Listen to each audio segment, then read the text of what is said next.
Hello, Lafikomite. This is Share Your Story Celebrity Show.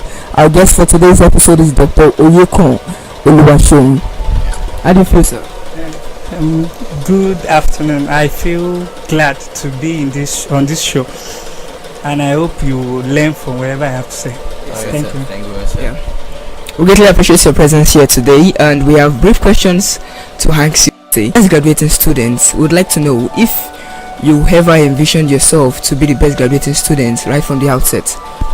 Well, to be frank with you, I never thought that I would be the best graduating student. I never even envisioned it from the outset, because in fact, well, many of you may not know, but it was hard even getting to medical school for me. I wrote like 4 jams. It was the 4th UTME that I used to gain admission. So I didn't even think that I was actually that intellectually okay to come out as the best graduate student. And also for those that listened to my speech on the induction day, I said I even opted to study biochemistry. So if not for my mom, I definitely won't be here studying medicine and surgery. So I never envisioned it. Wow. That is very powerful. So you never saw it coming, but you just kept on going despite the things you faced. Okay, so as a medical doctor now, from your experience in medical school, what were the challenges you encountered? Because we may start now, the first in course, the second in course, the first MB, the second MB, things may not really seem fun. Exactly. So what were the challenges you encountered? Were there times you're like, I can't just do this anymore? Were there times you're like, this is becoming too much for me, this is not my place, medicine is not for me at all, medicine is not for me? So how did you face the challenge, and what are the challenges you faced? Thank you very much. Challenges. Okay.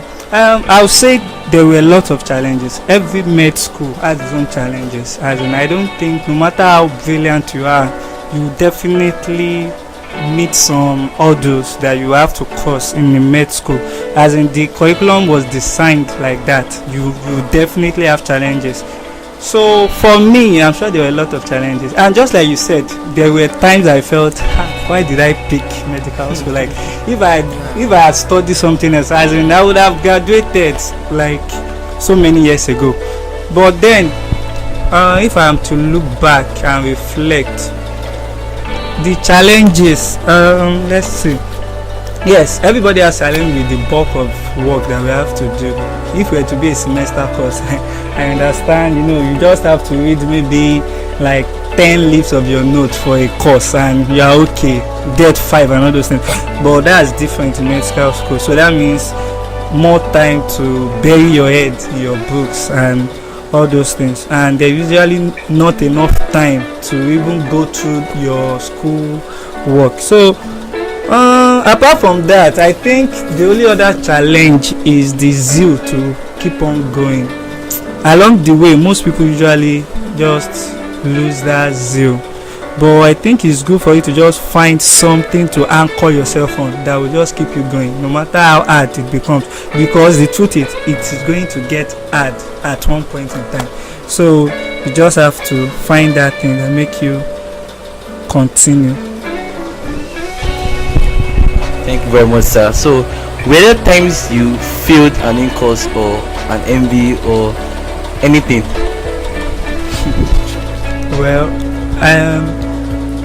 I entered this school at a time that things were very tough, and it's very rare during those days for someone to graduate from this school without having failed any course. As in, you will definitely fail 1 or 2. Only very few people have been able to do that. But then, for me, I think I never failed any course. I never failed any MB. Likewise, but there was an in-course, my first community health in-course, in which I got 50 on the dot. As in, but that was the closest I had to failing. Well, okay, there was another in-course in pharmacology that I got 46 or something like that. But I went up to the HOD, I complained, he remarked, then I think I got like 68 or something. That is wonderful. That is wonderful. 6 years, no record of failure. So, sir, people want to emulate this kind of great achievements, and some now from what you just said now, they may give up. Like, wow, I wrote to sit in Miami. I did this. Can I still work on this part? So, is it possible for us to still work on this part? For those that have failed, is it possible, sir? Okay, I think it's very possible because I like using Ebuka Ayashebelu as a typical example. We had almost the same grades throughout med school, almost the same grade, and I can tell you, I think he failed like 2 in courses going through med school. He failed his first anatomy in course, but still came back to have a distinction in anatomy. You get, so I think it's not really about you failing an in course, as long as you let it be like a lesson, you learn from it and try to become stronger. Anything is possible. Thank you very much, Dr. Oyekan Oluwaseun. Wow.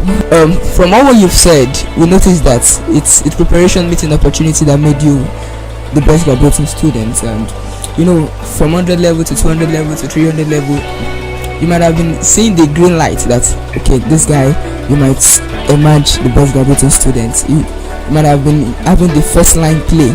So I want to know, okay, like, what are the things like you added and what are the things you discarded to stay on track of becoming the best graduating student or one of the best graduating students?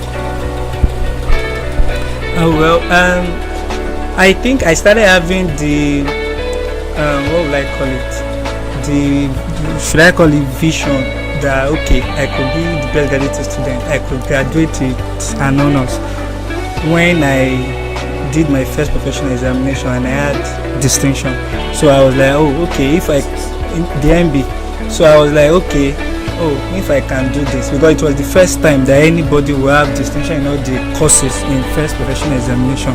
Myself and Ebuka were the first set of candidates to do that. So from that moment I was like, really, if this, like, I broke a record, so if I could do that, then maybe I could continue and then break more records and I could actually come back as the best graduate student. So after that, what did I neglect? Well, I wouldn't say I neglected anything, because it was even in my 300 level that I even went into a relationship. So it was not as if I had to leave every part of my life or anything. And I entered into the LASUCOM football team after my first professional examination, which means I even added things. But I think what the most important thing is just, and I party, I dance and all those things. But the thing is just that I think you just need to find time for yourself. Your education here is very paramount, so you just have to find time. Believe me, there are some times that I wake up as early as, I'm not a night reader, like midnight you don't see me read, for example, but I make sure I wake up very early, sometimes 5:36, take my bath and I'm off to class.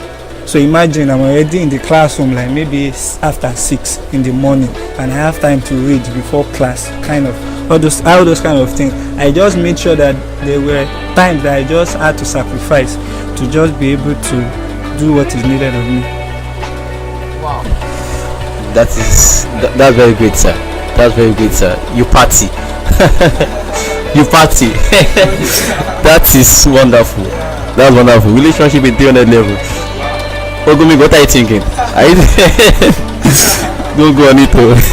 Alright, sir. So you imagine as this great man today.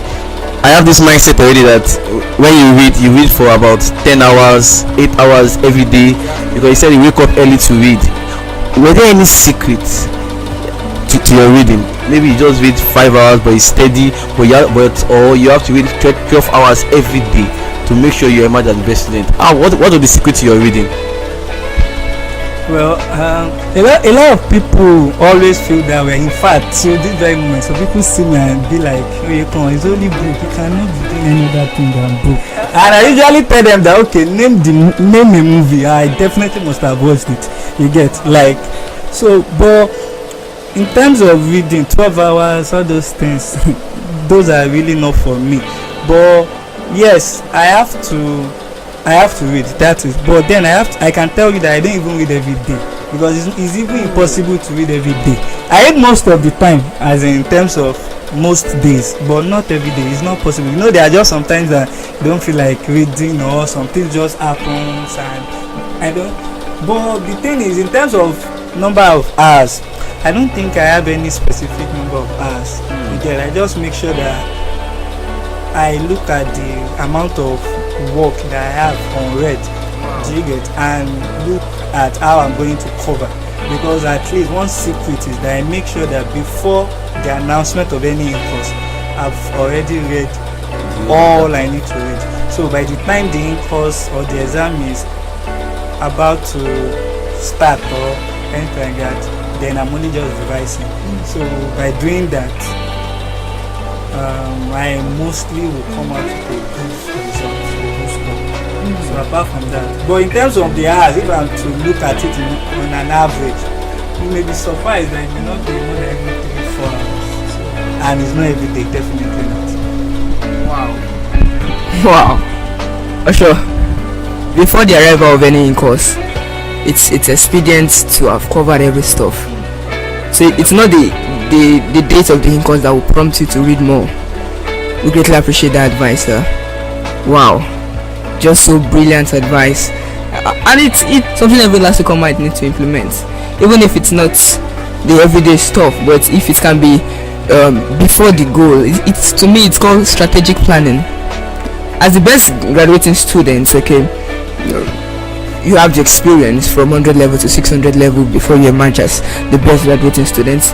So we'd like to know if it's very paramount, because in the minds of every Lasukomite, they have this mindset, okay, for me to be the best graduating student, then I have to exclude myself from other extracurricular activities, say relationship, say football, say watching movies. I should just read, even if I want to watch movie, it should be anatomy movie or physiology, or I should watch one guy operating on this, you get. So but is it expedient for one to neglect oneself from those extracurricular activities and focus solely on academics? Well, I think there's a saying that says all work and no play makes Jack a dull boy. So I think if the only thing you do is just academics, you'll definitely be dull. I don't think it's possible for you to just that everything you do is just academics and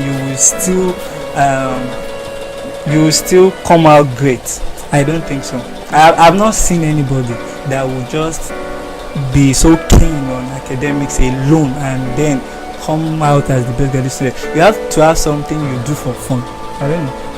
You may not be the extrovert type that you don't go out of your own, but at least if it's a movie, if it's music, at least there has to be something. And to become the best graduate student, definitely, I don't think you need to neglect all those other extracurricular activities. At least I know for myself, Ebuka and Sulaiman, the first, second, and third best graduate student, all these people are people of fun. They can dance, they go to parties and play ball and the rest. So if the first 3 students in a class do all those sorts, then where will we now have the idea or conceive the idea that you have to stop all extracurricular activity? So I don't think that's the way. I think the way is just for you to just be dedicated and do what you have to do at the right time, and not wait for an in-course announcement to push you. Because for me, I believe anything you read because of an in-course, you will forget immediately the in-course leaves. Immediately the in-course is done, you will definitely forget. But those things that you read even before the announcement of the in-course, you read in a calm environment, you wanted to learn. That one is for learning. Things you read before in-course is for learning. Things you read because of the in-course is just to pass exams. So and things you read for learning is the one that will stay with you for a very long time. So I think that's all I have to say. Thank you very much, sir. We're going for a commercial break. This is Share Your Story Celebrity Show. Thank you.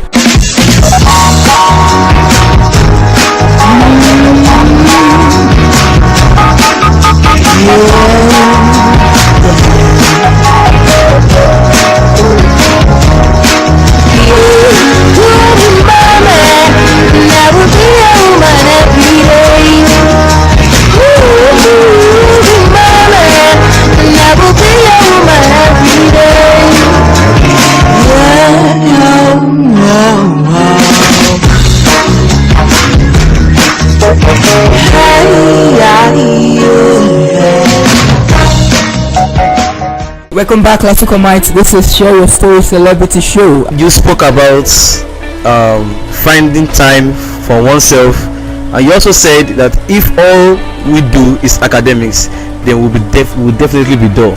That is powerful. That is powerful. So, sir, were there times when you felt these extracurricular activities you should drop them, maybe because there was a drop in your grades? Maybe before you used to have 75, 80, all of a sudden you just had 68, and you thought, okay, this football is taking my time, this party is taking my time, I have to stop it, I have to stop that. Were there times you had those thoughts came to your head?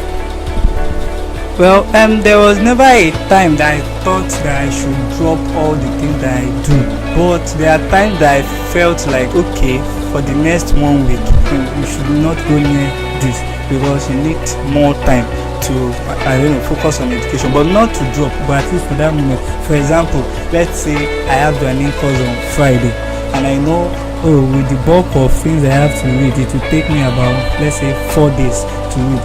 I would not want to go and play ball for that week, because I know if I play football today, I may be so fatigued, and I don't even have the strength to read. I'll just be sleeping maybe for the next 2 days. So I may opt out of doing anything where you goes. But that's just for that brief moment. I never thought I should stop any extracurricular activity. Okay, so now we'll be asking you the last question. What is your last word for every Lasicomite? In the speech again, I'm referring to the speech. I think my last word for Lasicomite were that they should try and strive and fight, no matter how hard it is, because at the end of the day, becoming a medical doctor, what's all the trouble? I can tell you, now I'm a medical doctor, I know all the things that I have benefited already, just few weeks of being a medical doctor. So I think everybody should just try their best to the end, and they will definitely be proud and happy that they did. Wow. Thank you very much, sir. Try all your best, give it your best shot till the end, and you'll be glad you did that. Still remains Share Your Story Celebrity Show. Stay tuned for the next episode.